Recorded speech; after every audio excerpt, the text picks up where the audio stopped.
What's up? Podcast world, back at you. Chad Belding, This Life Ain't For Everybody. So excited about this episode. Today's episode of This Life Ain't For Everybody podcast is brought to you by our friends again out of the state of Tennessee, Lynchburg. That is Jack Daniels. Enjoy it responsibly first and foremost.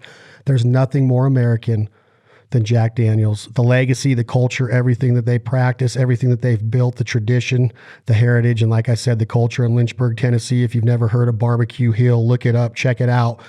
I love Jack Daniels, but again, it's one of those things in life that everything in moderation. Stay safe, enjoy it, with your friends, but make sure that you do it responsibly and don't let anybody underage drink. But when it does come to having a good night, get you through a breakup, get you through a sad country song, lean to Jack Daniels and have fun with it. I don't even know if my guest today, I don't even know if she drinks at all or if she's ever tasted Jack Daniels. I don't know. She lives the Nashville lifestyle. She's from Arkansas.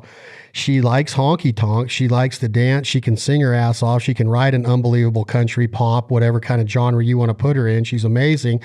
She plays piano. She dances. She's trained in classical voice. I don't know if I can keep going. I don't know if she knows how to cook. I've eaten pizza with her. I've been to Losers in Midtown with her. My guest today is a friend of mine who is an absolute badass. When you hear her voice, you'll know what I mean. But I did play some songs for a lot of my friends over the last 3 years, and they're hooked on her. And we're just waiting for her to come out west and tour or drop an album. Charlotte Leigh, how are you? I'm so good. How are you? Good. You're smiling, but you kind of look. Now, did you have a long night last night writing songs? Did you stay up late? Because I assume you're quarantined, right? Or did you go to bed early? I am quarantined. I did go to bed early last night, actually. I got to bed at like 8:45. Did you ever fall into the Nashville lifestyle of the bar hopping late nights? A lot of artists do. They go out and do you even drink? Do you party at all?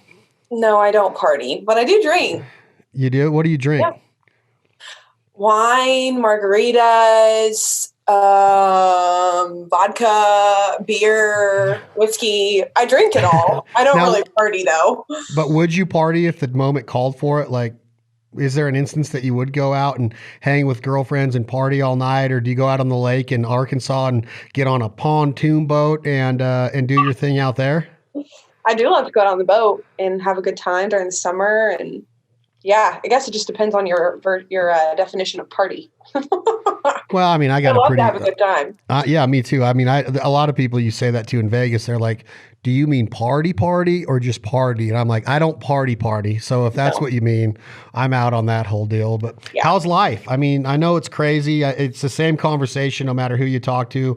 We are all going batshit crazy. We're locked up. But I've found a lot of serenity in it, a lot of peace, I'm lonely, don't get me wrong. But I've learned learned patience again. I'm learning patience daily again in my 40s. And I'm learning not to take things for granted, like just a simple visit to the store or the sushi bar. Like, it's crazy what we get to enjoy in this country. And when the rug was taken out from under us, I'm like, man, we are so blessed to have these lives.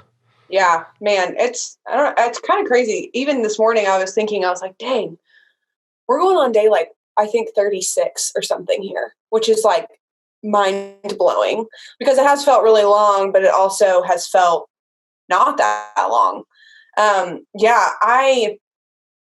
It's so funny. I'm one of those people where my friends laugh. It's like a good 50% chance you can get me out of the house to go do things other than go to happy hour and go to dinner. And I'm like, wow, I really regret saying no so many times because now I'm like, I would do anything. I was telling one of my friends the other day, I was like, I would do anything to walk to a restaurant and sit down and watch a live sport and drink a beer. I know. Isn't that crazy? I would do anything. So, but it's been really good, actually. I totally agree on the peace thing and just being able to find gratitude in the little things again. And it's been really great. I love that. I think that there's a lot of good, and there's a lot of good that's going to come from how the world's slowed down. I agree 100%. I honestly think it's going to I think it's making me a better father, a better businessman, a better voice, a better conversationalist. I think that, on that level, and then I think on a community level, I just see a whole bunch of support coming out of this, and more understanding and more celebration of the little things in life, and maybe not afraid to take our foot off the gas once in a while, because we're proving to ourselves that, hey, it's going to be okay. Yeah. We're going to celebrate a little bit more, but we're going to do it in, a little bit more mature ways of washing our hands more, maybe personal hygiene, maybe not going to work sick, maybe, respecting people's personal space a little bit more. So, I've heard people say, you're wrong, Belding, that things don't happen for a reason. I believe they do. And I think that people come into each other's lives for a reason. I think things like the pandemic happen for a reason. And I know it affects a bunch of different people in a bunch of different ways. And I think that you, for example, might get a song out of it, or you might have more time to focus on the business part of music, which is a big part of the music industry. So there's just a ton of things that can help. Your family's in business. They own their own business. Everybody has the potential and the possibility of being effective in a negative, pessimistic way with this. But if you choose to stay positive and optimistic and know that there is light at the end of the tunnel, then, man, I don't have a whole lot of negative to say, except for the folks that are passing away, the sick people. I hate that. And I don't like to see the economy and the revenue streams of America affected, but I see a lot. I've had a lot of benefit come out of it personally. Yeah, for sure. I mean, I totally agree. I think too that it's funny. I guess it was 2 weeks ago. So yeah, the week before Easter, we were watching a church on live stream, my church that I go to here in Nashville. And our pastor was like, sometimes God is yelling at you to slow down, and he knows you won't do it yourself. So he just does it for you. And I'm like, that's true in a lot of ways right now, in terms of life and being able to slow down. And, I unfortunately pride myself in busyness. And although it's good to work hard and have a hard work ethic, it's also not good to find your worth in productivity and, getting things done. And so this has just kind of brought me back to the, I guess, essence of like every minute really is so special, and just finding the heart for what you do in terms of, for me as like a songwriter. I posted on my Instagram, I guess it was like a couple weeks ago. I don't know, all the days running together at this point. I don't know any of the days, but I was talking about how, this really is kind of a songwriter's dream, in a sense of, in the mornings I get to wake up and I get to take my dog outside and sit there in my PJs and drink my coffee. And, it's not very often that my mind isn't thinking, okay, well, I've got to be here at 2:00 today. So what do I have to get done by noon? And then what do I need to get done within this 30 minutes that I have? And so, that aspect of, my thought process has kind of obviously slowed down. And I was sitting there and I was just like, man, I didn't realize like how loud these birds are that literally are outside my front window every single morning. And so it's just like being able to like notice those things.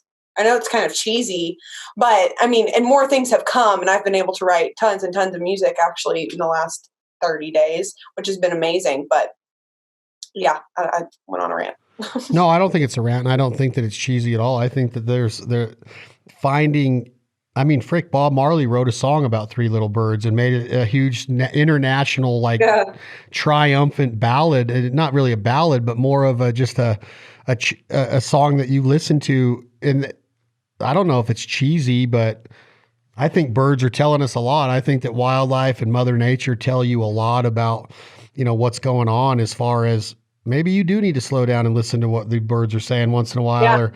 So that's what I'm trying. I'm just trying every day to obviously I'm focused on business, but there's a lot that I have to find besides the revenue part of it or the pride part of it. Like there's a lot of lonely times right now for a lot of people, and it's up to you what you let your mind do. So I'm just trying to be an influence on people, as far as my daughter, my, different people around my area, of like, hey, follow our leadership, stay home, do what they say, and just keep building on yourself and figure out what your worth really is. And when you say it's hard to find your worth, or you shouldn't, in productivity, I think that there's a balance. I think that spiritually and religion and all of that stuff is a balance of the professionalism and the money and life and relationships and love and lust and friendships, and all of that is like you're going to get on a whirlwind where you're going to be very structured, but there's going to be times where you're going to be,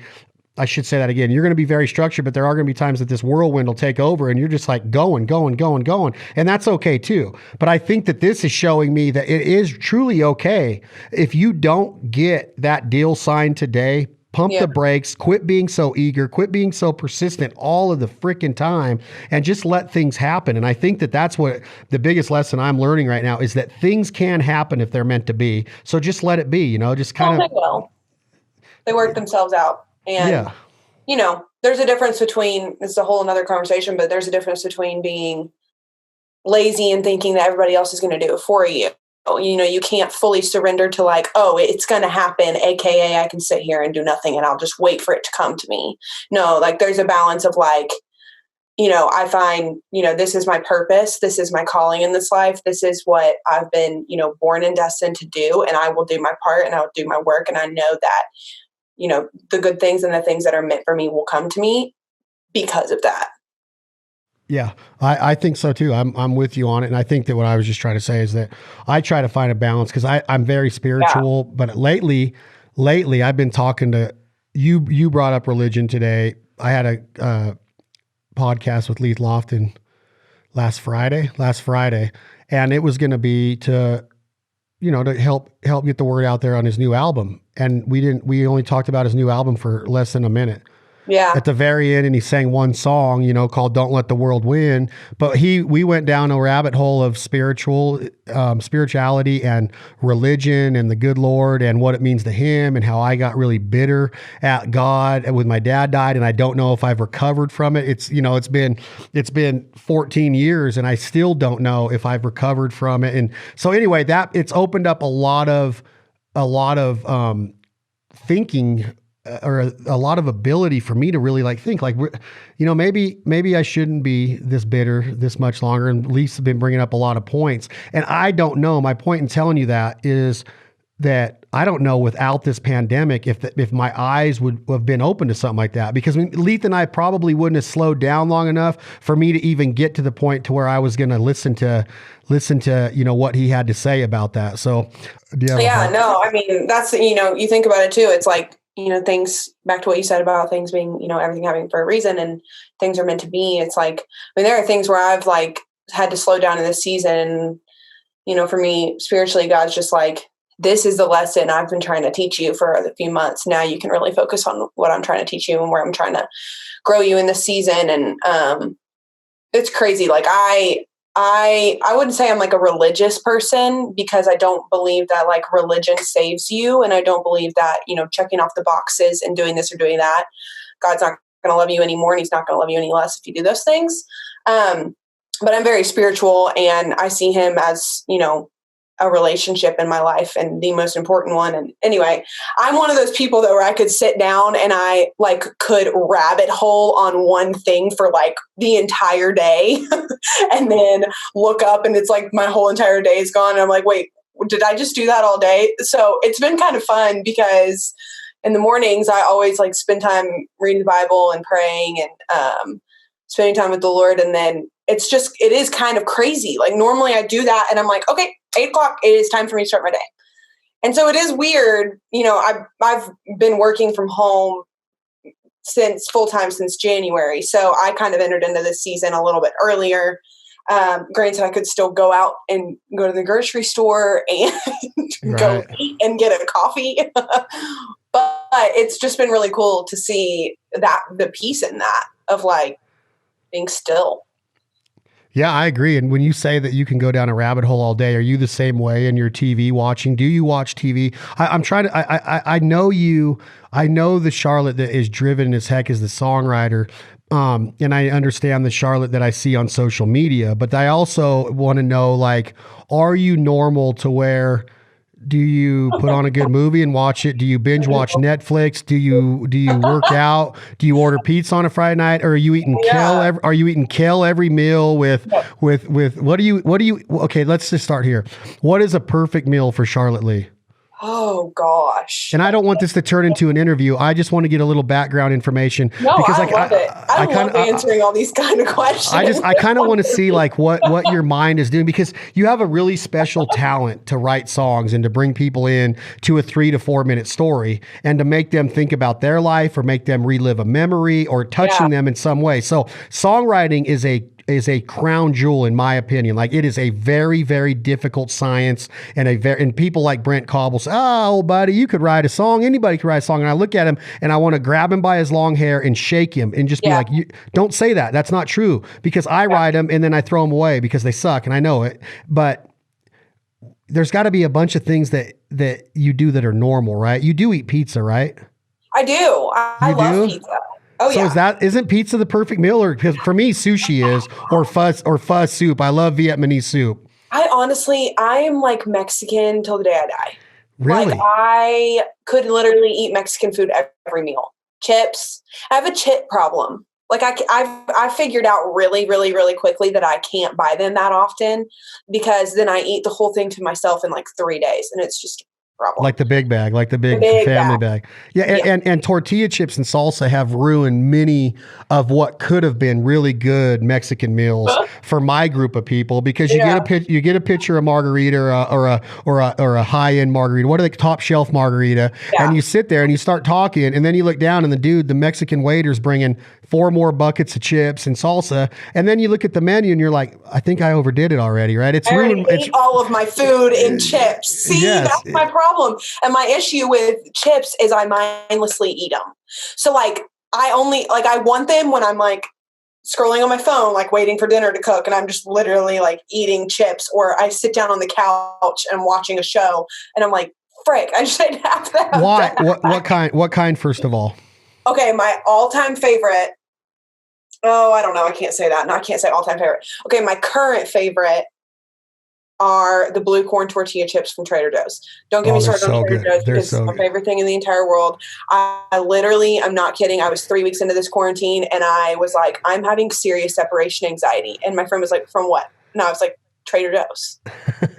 I don't miss anyone. They don't deliver? I don't miss a single person. I just miss Trader Joe's. Well, because they are a little bit more on the expensive side, but it is so worth it. Their food is so good. No, it's actually, their produce is really, really reasonable. Their pantry stuff's really reasonable. I think it's pretty cheap. But do you? Well, I just don't make your money though. That's the difference. Kroger is expensive. Whole Foods expensive. Yeah, I guess Trader Joe's is all right. But so give me something that's not Trader Joe's. What chip? Do you go for a Lay's barbecue? Are you Doritos? Are you a Cool Ranch girl? Oh gosh. Are you a Triscuit? Are you Triscuit crackers with some deer salami and a good piece of cheese on there? Honestly, if I'm not eating chips and salsa, I'm eating a cheese board, charcuterie board. Yeah, I like that. For sure. I like that. I like, especially in quarantine too, it's been fun. We'll make them when I have friends over for dinners or whatever we're doing, hanging out, happy hour or whatever. But I've been making a lot of them during quarantine because I just have like time to experiment with them. And I made one for the fam on Easter, and it had like these dark chocolate caramels. And then I made this honey whipped goat cheese. I was damn. Look at you, all freaking domesticated. I want one of those. I want to try the honey what goat cheese? Honey whipped goat cheese. And I got the recipe from a girl who actually runs a cheese board company here in Nashville. She's amazing. It's legit. Yeah, her husband plays for Dustin Lynch guitar. He's a writer too. Have you ever met Jesse James Decker? I have not met her. No. Is she an influence to you at all? Because it seems to me like her popularity has grown in the Nashville area. I know she's a musician, but she is she's got the clothing store. She's got a cookbook. Fitness is awesome. Her chocolate chip cookies are incredible. I met her last year in Los Angeles. She opened for Zach Brown down there, and she was cool. She's cool as heck, man. Yeah, that's awesome. She's way cool. Have you talked to Zach lately? No, I haven't. Mm-mm. You haven't? No. We'll talk about that later. Okay, Netflix. I'm really into this Netflix phenomenon that's going on in America and around the world, for that matter, of binge watching. And I didn't think anything of it when I'd see like Netflix and chill, but now I have Netflix, and I'm still really geared towards other content as far as like outdoor TV. I still love that. I love Right. I love A&E. I love the show the first 48 hours of a murder investigation, of a homicide investigation. I'm way into that show. Yeah. Way into it. I'm really into crime. Yeah, like, do you watch First 48? No, I haven't. Oh my gosh, Charlotte, you gotta watch it. Like right now they're heavy on Tulsa. Like you would think of Tulsa as like this little cowboy town, just not very far from where you grew up. Like it's just, you know, right into Oklahoma from Arkansas, from Fort Smith. And it's like becoming the murder capital of the world, dude. Girl, it's like little cowboy town Tulsa is nonstop murders and homicides, and they're on there every week. Where it used to be Memphis and New Orleans and Atlanta, and now it's freaking Tulsa, Oklahoma, Tulsa every week. And I'm like, really? We're back in Tulsa? Really? That we're back? It's always the same dude. So anyway, on this Netflix deal, do you have a favorite right now? Are you Netflixing? Yeah, I mean, I'm definitely a TV show person over a movie person. I am like trying to get into movies, and I go in spurts. And honestly, normally it's around the Oscars whenever I watch a bunch of movies, because I do love watching Oscar movies and just figuring out like why they got nominated. And I think all the like behind the scenes stuff of the Oscars is really cool, like the production techniques and like all that kind of stuff. But I'm definitely a TV person. I just finished Tiger King a few weeks ago. And then I also finished The Pharmacist. That was intense. Oh, wait a minute. First of all, The Tiger King, I know that it's been like Joe's entire goal in life was one thing. He wanted to be famous. And now that he's in federal penitentiary, he's like the most famous dude in America. I have a theory though. I want to hear it. Okay, so you and I are talking about it right now. David Spade on his show. I don't know if you watch his show or follow him. He's hilarious. But Donald Trump Jr., the president of the United States, like we are seeing like this Joe Exotic phenomenon just come. And I want to know your theory, because I've been thinking about it a lot too. Because it first started my fascination with the Netflix documentary Making a Murderer. And when I watched that one and that whole deal that happened in Michigan, and then season 2, like I still don't know, is that really true? Because I binge watched that in Nashville with Leigh, and we had Hattie B's chicken, and we watched all of the episodes in 13 hours or whatever. So do I love Hattie B's. And then I was told by a guy in Minnesota that there's no way this is real. This is fake. This documentary team is not this can't be right. The way this is going down, it's got to be something that was propaganda, that was produced in propaganda to make law enforcement in America look bad, and that the people that produced it wanted to shine or give law enforcement a black eye. So I didn't get ignorant and say you're nuts, because I started thinking about law enforcement really looks bad in that entire documentary, from the sheriff to the planting of it to the DA. It looks really bad. So I don't know. I don't know if we can trust these things. And my theory on Joe Exotic is all of this stuff is literally happening in our backyard of America. We have the most diverse and intact media, to where we get sick of. You could follow a celebrity on TMZ if you want. It's like disgusting with paparazzi and stuff. I never heard of this dude. So I don't know, like, did all of this stuff really go down? Did he really want to kill this lady that probably killed her husband and fed him to a tiger? Do you think Carol killed her husband? 100%. I would bet money. You don't? I don't know. Really? I think it's almost too easy. I don't know. It wouldn't shock me. I would say more yes than no, but I have a theory that she hired Jeff to pretend that Joe was going to kill her. I think she did. Oh, the dude from Vegas. Mm-hmm. The dude that was supposed to have all this money and business sense that was going to come save the zoo. I think Carol hired him to. Hang on. Let me say it the right way. I think Carol hired Jeff to pretend that he found out Joe was planning to kill Carol, but he never was, so he went to jail. I don't think he was ever planning on killing her. So I think she's crazy. How does Carol? You know what I'm saying? How does Carol meet that guy? I don't know.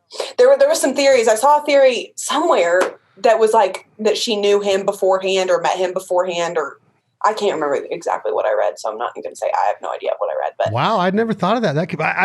I didn't pay attention to it because I was literally like, I wasn't blown away by it. I was more disgusted by it. That I get that. There was a lot of things in there that made me even go, wow, dude, you're crazy. It cracks me up in the beginning of the show how they like try to make her look like she's the saint. I'm like, she's also caging tigers. Yeah. She's really not doing anything that different. Yeah, nothing. I don't know it was one of those things to where my brother said, you'll be able to watch the first 3 episodes and then you're probably going to do what I did. Track. I will say that's where I got a little frustrated. I'm like, okay, let's stick to the story as to why he's in jail. And I just feel like they went a little bit off track with it. Yeah. And I was like, wait, can we go back to the fact that he's in jail for trying to kill her? Yeah. Because we didn't talk about that for the last 3 episodes. No, they had the big dude, the bigger, I don't know what you call bigger guys in America anymore. I don't know what's politically correct. Just the bigger man on the jet ski, like Don Johnson, Miami Vice, and it across the ocean. I'm like, what in the freak does this have to do with Joe Exotic? So weird. Yeah, it was a weird deal. And then, okay, so then you said The Pharmacist. I put it on, okay? And I'm a hook guy. Like if a song is going to get me, that's why they call it a hook, right? That's what they call it the first part of that started off so weird to me. When you get past the first episode, does it get better? Because I did not appreciate the first episode, and especially like the opening interviews. Does it get in depth and get interesting? It gets mind blowing. Really? And it's just kind of sobering, to be honest. You know, I don't want to spoil it for anybody who's listening, but it basically goes way, way, way past his son's murder. And essentially, like, his son's murder is what propels him to do what he does. And it's really crazy. So I would say, like, if you have any, desire and any heart, to help fight the opioid crisis. And I know there are so many people that have lost loved ones from that. I just think it's just heartbreaking. Watch it because it's just really crazy. This guy really did use what, could have been and was one of the worst things that's ever happened to him in his life for good. So it's really cool. It's interesting. How many episodes is it? I think it's like 7, 8. Did you binge watch it? Yep. Sure did. One day? Yep. No way. Mm-hmm. God, you are getting lazy. I thought you were doing workout videos and jazzercise. Right. The other one that I watched on there in the last, my binge watching is like, my mind doesn't allow me to go over the Making a Murder. Like it had me because I was getting really, really frustrated watching it. Like I was like, dude, these guys are literally destroying this man's life. I couldn't understand it. But I binge watched that. And plus it was a rainy day in Nashville and I was supposed to get on binge very often, but I'm one of those people where I savor things. So like I do the same thing with food. I do clothes, like all this kind of stuff. So I'm not a very good binger because I don't want to finish. Wow, that's exactly how I am. Like I will like if I'm like I don't want to be over. I don't know if it's a type A personality to where you like it's not really binging, but it's more like you do savor it more. You're like, man, look at what I got. Look what I accumulated. I'm not going to just throw this away for the hell. And that's how I am is like when you start to watch this stuff, like 2 of the ones I watch and people on my podcast are going to get tired of me bringing this one up is the Chef Show with Jon Favreau. Okay. I literally got addicted to it. Like I watched the movie and then I heard about the half-hour TV deal on Netflix and it blew my mind. Like it was just 2 chefs. It's just this Korean chef Choi and this actor director Favreau and his passion for food in that movie because I watched that movie and I was infatuated by it. And the passion it came out and I watched every freaking episode. And my point in that is when it got over, I was so pissed. I was savoring every episode. I was looking forward to it every night. Yeah. So that's my whole deal in binging is just like you. And my other one was this hip hop evolution because I love rap music. I love hip hop. And when I started learning about New York and Atlanta and Miami and LA, and Houston, they did the Ghetto Boys in Houston, Texas, and they did Luke Skywalker and the 2 Live Crew. And I was just like, dude, this is my childhood. And then I started to look at it like you mentioned the Oscars and the behind the scenes. I started to think of this director and this this documentarist. What do you call a guy that makes documentaries? Documentalist. I have no idea. Documentary filmmaker. Yeah, I started thinking about how much time went into this and the logistics and the travel and the research and the interviews. It's crazy. It's literally mind blowing. Yeah. And the setup of the lights and the cameras. And I'm like, dude, this guy's work ethic is unreal to get all of this information. And yeah. If you think about too, like, okay, fun fact. I really, really love planet Earth, like a lot. So if I'm like, have had like a really busy day, or I've just been like mentally going all day, yada, yada, I'll watch planet Earth because it literally it brings me back down. It's just so relaxing. But Netflix just came out with one, and it's a behind the scenes of planet Earth. And I've always wondered, like, how in the world did they get this on film? No pun intended. No pun intended. Like, it's mind blowing, but it's on Netflix. It's called like behind. I can't remember what it's called, but it's behind the scenes of how they film Planet Earth. And you're into that one? Yeah, it's cool. But I just watch it sparingly. Like I don't watch it like in order. It's just kind of like a calming thing. So it's kind of like listening to ocean music at night, going to sleep. Mm-hmm. And you're not drinking yourself to sleep right now. You're staying sane, because a lot of people, and the reason I ask that is that a lot of people I've talked to in this quarantine are starting to drink at like noon, no matter where they're at. And I'm like, really? And they're like, yeah, it feels like vacation every day. Like, but see, like vacation isn't fun if it lasts forever. No, but what vacation I'm saying is fun because it's short. So like you got to get to the end of the 7 days and be like, yeah, but people are waking up and they're like, there's no end in sight. There's no end in sight. People are like, I can't homeschool like this. I wasn't cut out to be a teacher. And they've been forced into homeschooling. So now they're not only mother and daddying. Yeah. They're like, could you imagine Tom like having to sit down with you 4 hours a day and make sure your vocabulary words were right? Well, I literally was talking to my mom about it, and she was like, there's no way I could have done that. I'm like, no, there's no way. No way. So I have mad respect for these parents. And then you have the fact that these kids they're so social, right? My 9-year-old daughter, she wants to be with her freaking friends. Like she wants to be on the playground, or she wants to have socializing going on. There's nothing. So now you got to start feeling sorry that they don't deserve that, right? They had no idea.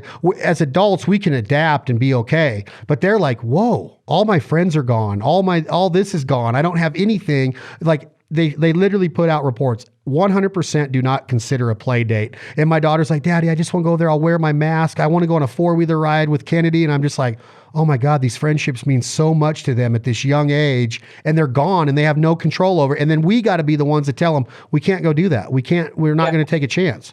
Yeah. It's crazy what's going on. So I don't know. Like I can't imagine my mom and dad like having to sit down with me, and I was a freaking ADD renegade, man. Like 4 hours a day with me, it would have they would have had me adopted. I mean, any kid, like all kids have energy.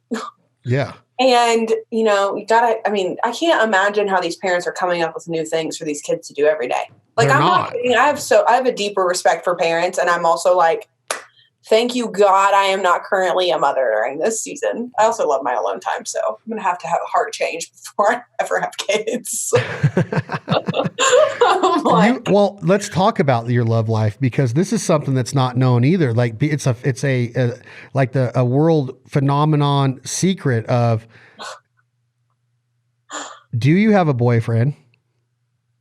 No. Have you ever had one since you moved to Nashville? Oh my gosh. See, this is where I'm going. How do you get all of this? I'm going somewhere with this, Charlotte. So don't be leaning back in your chair and going, oh my gosh. You write the best love songs and breakup songs and miss you songs. And what's the song called about? God dang it. I listened to it a million times. I'm not good with titles. You did a whole new twist on the bar and the drinking and the missing. Oh, come on, whiskey. Oh my gosh. Come on, you're doing that one today, I hope. But that whole twist, like you're freaking, how old are you, 23? Almost, yeah. You're 22 years old. There's no effing way, EFFIN, that's a word that I use. It's not the F word slang deal. Nope. There's no effing way that you have that much experience in love and life and boozing and bars and bar scene, there is no way that your mom and dad, and I know them both and I love them both dearly, there is no way that you can write those songs with the experiences that you've had in this from, let's say, 17 to 22. There's no way. Those are songs that are written by maybe a 30-year-old, 35-year-old that has had some experiences that can absolutely, those songs like make you go, are you kidding me? Like that girl had her heart broke. She's like hanging on to that. The whiskey's doing this. Give into me. The words in give into me. Like so I'm not sitting here trying to get into your business. I'm simply saying that I've never seen you with a boy. I've never seen you with a boyfriend. I know you're driven and I know it's going to take a special man to tie you down, but where in the heck does that inspiration and influence come to put the pen to paper? Yeah. Or you have a ghostwriter and you're going to let it out on this podcast today that you haven't really been writing plot twist. I have never written a song ever. No, See, this is a docuseries. Yeah, no, right. Yeah. So I mean, I'm a very private person. I love to keep my personal life private, especially it's a whole nother ballgame when you're, I was just thinking about this earlier when we were talking about songwriting and you were saying like, not everybody can be a songwriter. And it's like, people don't realize how much inner work we have to go through. Like, it is the most vulnerable thing you could ever do to write about something that you've been through. And especially when it's not a popular opinion, and when it's not fun. But then again, then there's the other side of songwriting where it's like, okay, I went through this, and thinking about, my experience through this situation and spiraling it into something that every single person can relate to. Maybe I haven't been through it in the way that the song actually portrays, but I went through something similar and it turned into that story, if that makes sense. Well, it does in a way to where my disconnect comes with somebody like you when you talk the way that you just talked or the way that you write is you're still not even mature enough. And I'm not saying you're immature. I'm just saying that the way that these songs come out, there has to be a different level of experience to get to where you get with them, is where I was going with my prior statement, that I look at you and I hang out with you and I'm like, that girl's barely out of high school. How in the freak, if she did get her heart broken this way or go through this time to where she would call the bar or ask the whiskey to do this. Yeah. Like there is maybe 1% of 1%, whatever that is mathematically. And I suck at math self-admittingly, but I can figure out some stuff if you give me a pencil and a calculator I agree with that. Maybe 1% of 1% of girls or guys in that age group, me, 21 years old, get dumped in college, playing baseball, going to a party here and there, maybe a concert, love baseball. My whole life is lifting weights and baseball and trying to get good grades, and staying eligible. I wasn't dumb by any means, but there's 1% of 1% of the population of females or males that age that can take, if you really did go through one of these experiences, if you're being 100% transparent in your music, which I believe that you are, there's just that 99.9% of the population in that age group does not stop and think about it at that level. And I know that you preceded this by saying that you really have to be vulnerable and open up. But the point is that nobody that age really opens up. Now I know that like people, and it's not easy to. I mean, that's like one of the hardest things too. But it's not about just opening up, Charlotte. It's about being able to write that in the way that you do. It's just putting it's putting the perfect words to what you're feeling. And magic words, like Brett Cobb calls them, magic. So much through the last 3 years I've lived here, which cannot believe it's been 3 years. That blows my mind. I remember the day you moved there. Well, and somehow I am grouped in that 1% because majority of my songs went through them firsthand. But I also, my life was nothing that I thought it would be. It's still not. I never would have imagined that I would feel like I was supposed to leave everything I'd ever known for something unknown at the age of 18. So I did, I had to grow up so fast when I moved here. And granted, we were talking about earlier, like everything happens for a reason and I'm in a purpose. And I know that somehow God has gifted me every single experience I've gotten to write about that has been mine in order for me to share that. And I know that that's like part of my calling is to share, the things that I have gone through, because I do know that people relate to them and like they can relate to them and that they will one day. But then it's also fun to write stuff that I have zero ties to, because at that point it's just like, this is fun to be able to like paint a picture and I see it all in my head and I just put it out on paper. So now you just went around, like you just said, I've been through every single experience that I write about. And then I didn't say that. I didn't say I've been through every single, but I have been through more than not. I will say that. There's no way that you've been through an experience that made you write Come On Whiskey, because 100%. No way. There's no way. I'm calling bullshit. There's no way. There are people that are, well, you have to be 21 to drink. So not in Arkansas. You have to be but I've born. been 21 for over 2 years, almost 2 years. So Tom, if you're listening, she never drank before 21. There has definitely been times where it's like, golly, I hope that person has one extra drink and actually deals with their feelings for me and calls me. 100%. No, nobody ever thinks of it like that. They always think of it the exact opposite of, I'm going to drunk dial somebody.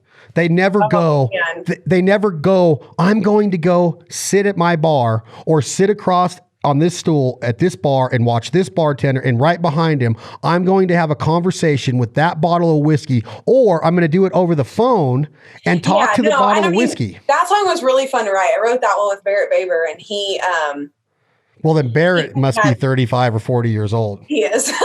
But Barrett had the great, we both related on the idea of like, there are so many times where it's like, man, you want the whiskey to do the work, right? Do you remember when I called you where I was, when I called you and your dad? Do you guys remember where I was? I don't know if you remember this. I was crossing the, I want to make sure I'm right. I was crossing the Bay Bridge, not the Golden Gate Bridge. I was driving across the Bay Bridge, and I took that video of us going into San Francisco. Yeah.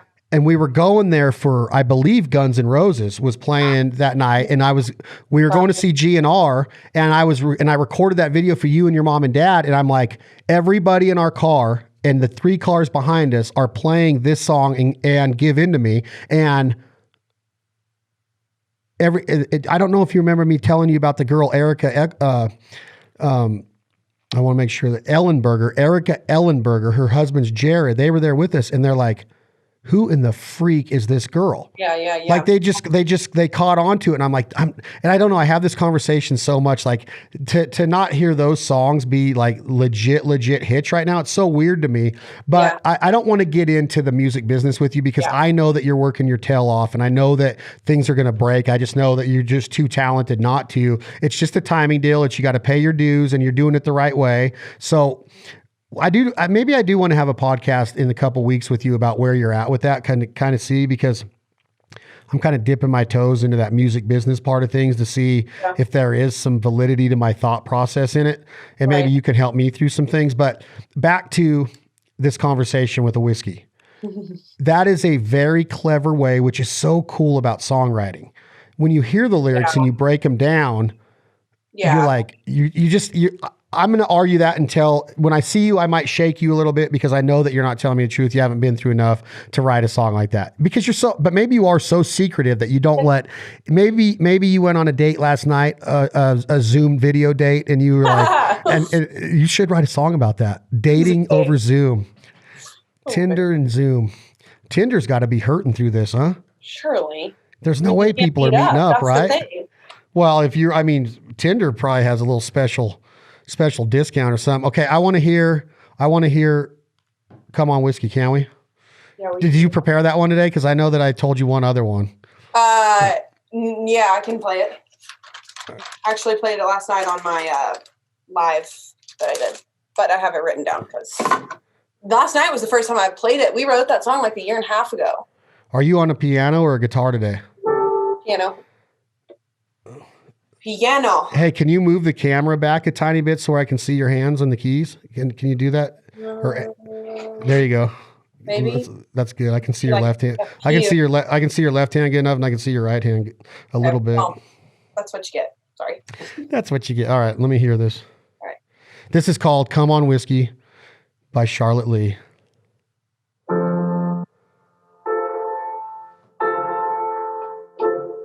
I knew it would hurt when we both said the words, this ain't working. Most days I'll be fine, but tonight this girl needs holding. And I heard that he's out with his friends on the town again. So if he is, come on, please stay. I've done all that I can. Help me, 'cause I think you might be my last chance. Oh, do that thing that you do. I'm counting on you to make him miss me. So come on, whiskey. I don't want to give up, but I won't give in and call him up. Oh no, last hope, last chance of getting back what we had is you. Yeah, it's true. So come on, whiskey. I've done all that I can. Oh, and help me, 'cause I think you might be my last chance. So do that thing that you do. I'm counting on you to make him miss me. So come on, whiskey. God dang it, girl. Man, you just got some freaking style. Like, I don't even know if it's like... that's such a good song. I don't know if it's Aretha Franklin meets like Janis Joplin, because you got a little bit of... Take Aretha. Well, dude, your voice is so soulful. It's like we just talked about eating a cheese board and pizza, and then you do that. Like, that is so freaking unbelievable. Thanks. Yeah, that one's in the hands of Sony currently, so I won't be doing anything with that until they figure out what they want to do with it. Well, they need to sign you. So, I need somebody big to sing that one. Is there conversation? Is there conversation going on about you going to Sony? No. Why? I mean, that conversation hasn't presented itself. Why in the freak can't you be the one to sing that? You deliver it unbelievable. Like, I could see Marin doing it. I could see maybe Nora Jones doing it. Like, that song is big, and you have the voice to do it. Yeah, it's great. I love it. Dude, good job. It's going to go big, but I want you to sing it. I will at some point. That's freaking awesome. I still don't think you wrote it, but it's a freaking awesome song. I co-wrote it. So I can't believe that you can write a song like that. That's just it's a cool vibe and such a cool talent. Like, it's so cool to get people to live in that for 3 or 4 minutes that you were so vulnerable to put out on. That's why songwriting is so key, and people discover songwriting way too late in their musical maturity level. Like, I went through music of just like, you listen to the song and you get fired up, and then all of a sudden you learn how important songwriting is. The songwriter is everything, man. And now you're performing them and writing them. Yeah. I love how you quit playing the piano and you looked at me and goes, "That's such a good song." It is. I love that song. What about Give In To Me? Is that a good song? I love that song. That song has been my lifeline for almost 2 years. Would you agree that was the one that I fell in love with? Like, when I heard Give In To Me, I called your dad and I went, "What in the freak just happened, Tom?" Like, that was the song. I mean, is that what you mean by it being your lifeline? Like, that's the one that did it for you? Well, I had spent my entire life doing country music, and I, grew up on country. Country is my backbone, part of like who I am as a person. And I kind of just got to this point where I realized, hey, I've been doing country for a long time and I love it, but there's something inside of me. I don't know, call it songwriter's intuition, call it God, whatever you want. For me, I think it's definitely both. Where I was like, I've got all this soul in my voice and I've got to do something with it. So kind of pressed pause on country and tried to figure out, my sound and my voice, and really kind of jumped into the soulful lane. And that was kind of my first experience with it. And I threw it out into the world, and here we are X amount of months later, years later, and it's got like 1.5 million streams, and it's been great. It's paid its dues. It's been awesome. Yeah. And is there anything going on that you want to tell me about, or is there anything like I can look forward to? Is there any news getting ready to break with that many streams and that beautiful of a voice and that songwriting skill? Is there anything that you can tell me? Is there any light that you can shed right now on anything? Like, has anything changed? Has anything changed? I know you're secretive and I know you're private, but is something getting ready to pop off? I don't know. I see this shine on your face right now of like, is there something you want to tell me, or am I reading you wrong? I mean, I can tell you that I'm putting out another single. Actually, I'm putting out my next single comes out next Friday, the 24th, April 24th. But I'm doing, what month are we on? Doing 8 more after that. So doing a song a month this year. Come on, this will be song number 4. And then you get a song every single month until December. And any ideas of a record deal at all right now? Mm-mm. Nothing? No. You're telling the truth? Oh, yeah. Why do I sense that you're hiding something from me? I'm not. I'm really not. I'm not good at, I can't lie. Put all your fingers and toes in the screen. I'm just kidding. Okay, so then let's do Give In to Me, and then maybe I won't launch this until maybe I'll launch this on the 24th to announce the new single. Yeah, that'd be great. Would that be a good idea? Yeah, should I do the new single? Well, I want you to, but will you do you want to do Give In to Me before or after? Yeah. Before or after? Huh? Do you want to do Give In to Me before or after the new single? Let's end this with the new single, and then we'll drop it on the day the single drops. Sweet. I'm gonna drop this on the same day as Drake, because Drake's got a new song coming out the same day. So I'll tie you both in of like, here's my favorite in Nashville today. Perfect. If the song hits me and I believe that you wrote it. That one was fun, because that one at the time I had zero ties to it, and it came out of nowhere. So this song did, or Whiskey? This is do what? Which song came out of nowhere? The new one coming out next week. Oh, okay. But this is Given to Me. And who wrote Give In to Me with you? A guy named Isaiah Zach. Isaiah Zach. All right.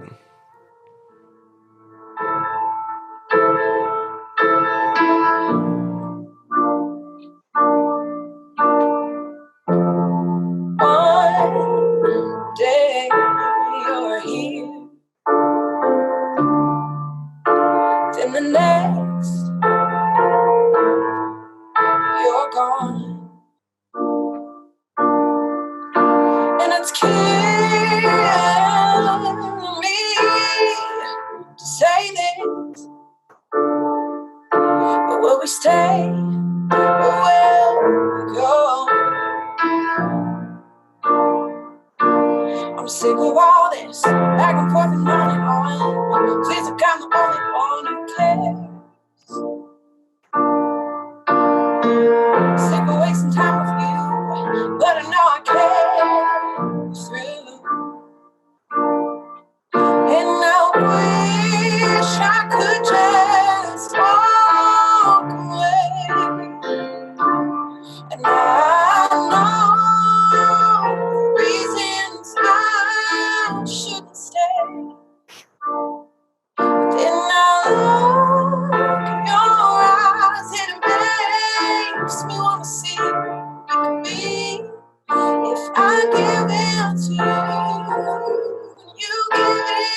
heart. When I kiss your neck, oh, you would hold me in your arms. Let's just forget all the places go wrong. Let's get to loving, baby. Won't you love me, baby? I'm sick of all this back and forth and on. Feels like I'm the only one who cares. Sick of wasting time with you, but I know I care through.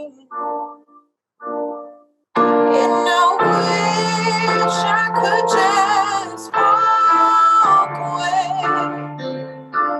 And I know reasons I shouldn't say. And I look in your eyes and it makes me want to see who we could be.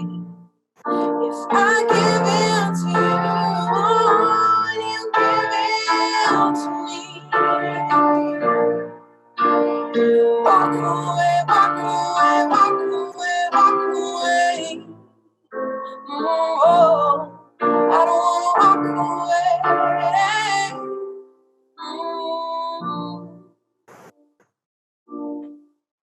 And I wish I could just walk away. And I know reasons I shouldn't stay. I shouldn't stay. When I wish I could just walk away. And I know reasons I shouldn't stay. And I look in your eyes and it makes me want to see. If you give in to me.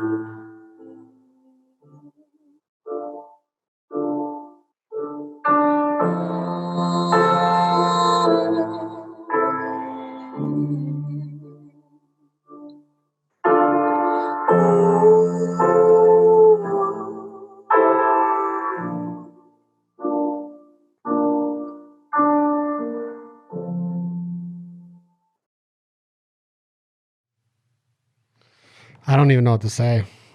I don't even get it. Wow, what a song, huh? Yeah, that one's a good one. Look at it, touches you still. Like, man, you get like real emotional about your own music. I can see why. The shit is that one's my baby. I was like, that's my first child. Let's be real. Man. No, I think it's mine too with you. I think that was the one that was like, I don't know. It hit me when I heard that song, and I always thought you were amazing with your talent, but that one really brought your talent forefront to me. Truly, it did. It was like, this girl can sing her ass off. It's a good one. And write her ass off. Like legit, like you're a freaking star. Like a star is born. I really think that. I still think that. Like it's gonna like, it just can't. It can't not happen, right? You know what I mean? Yeah. Yeah.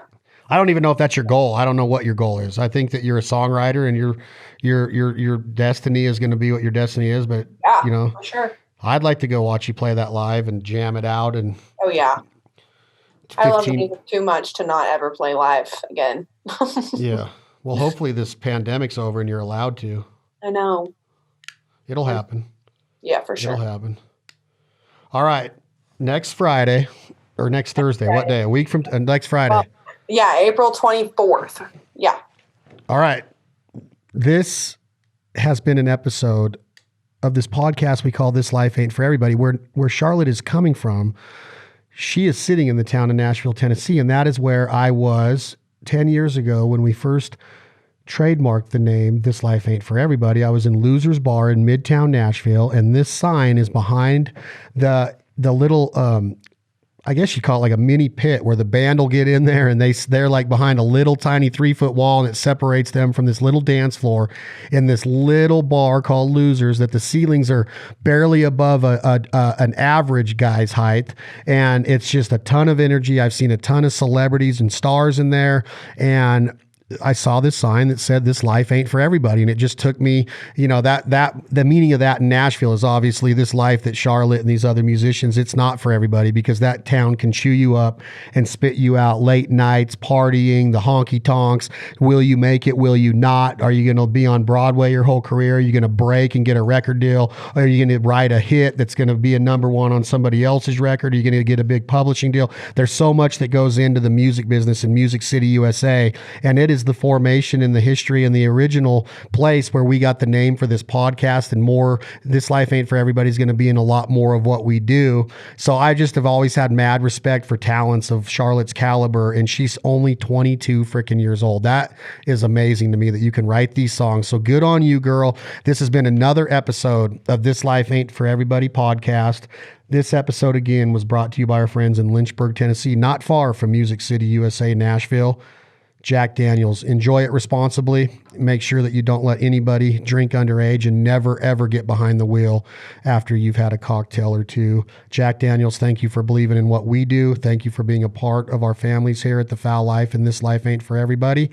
More news to come, more to come from this beautiful woman we call Charlotte Leigh. Any closing words, Miss Charlotte? Thanks for having me. Thanks. Oh my gosh, this was so much fun. Well, we got to do it again. I just like rapping with you over. Maybe we'll write a song together over this someday, and you can teach me. Maybe let's do a podcast on the science of songwriting someday. Maybe we should write a song on a podcast. I'll do it with you. I just wrote a song. I really did. I really just wrote a song, and I just sent it to my buddy in Georgia, and he said he's going to put a little chord progression to it, and maybe I'll write one and send it to you, and then you can take those words, and then you can put your own flair in it, and then we'll finish it up. Yeah. Yeah. Okay, tell us about this. We're going out. This episode, again, was brought to you by our friends at Jack Daniels, Lynchburg, Tennessee. Please continue to support the partners and sponsors that support our properties and brands here. Charlotte Leigh, you can find her on Spotify. You can find her on Instagram at Charlotte Leigh Music. Is that correct? Charlotte Leigh. Charlotte Leigh. That's right. Charlotte Leigh. At the letter I, and then Charlotte, and then Leigh, Leigh. Yes. She's from Arkansas, the home of our best duck hunting in the world. Her dad's a dear friend of mine. Her mom is an unbelievable lady, and they have an awesome son, and they have this pride and joy called Charlotte Leigh. Take it away. This single is dropping next Friday. Today, when you hear this podcast, April 24th, 2020, Charlotte Leigh's new single is entitled Coffee Black. Coffee Black by Charlotte Leigh. Thank you all very much for listening to the podcast. We will leave you with this badass song right here, Coffee Black by Miss Charlotte Leigh. Baby, I saw you out with somebody new. Ever since then, I remember when it was me and you. She doesn't know you, not like I do. It's easy to see that you're charming and kind. The smirk on your face, 'cause you're never on time. You fall fast, you kiss slow, you turn up the radio, but she knows that you take your coffee black.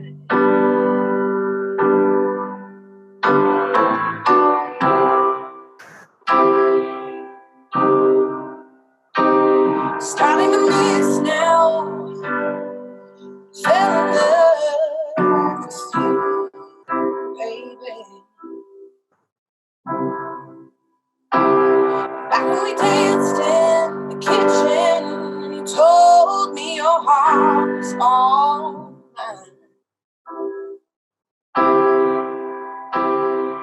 She doesn't know you, not like I used to. It's easy to see that you're charming and calm. It's like on your face, 'cause you're never on time. You fall fast, kiss slow, you turn on the radio, because she knows. Ooh, that you take your coffee black.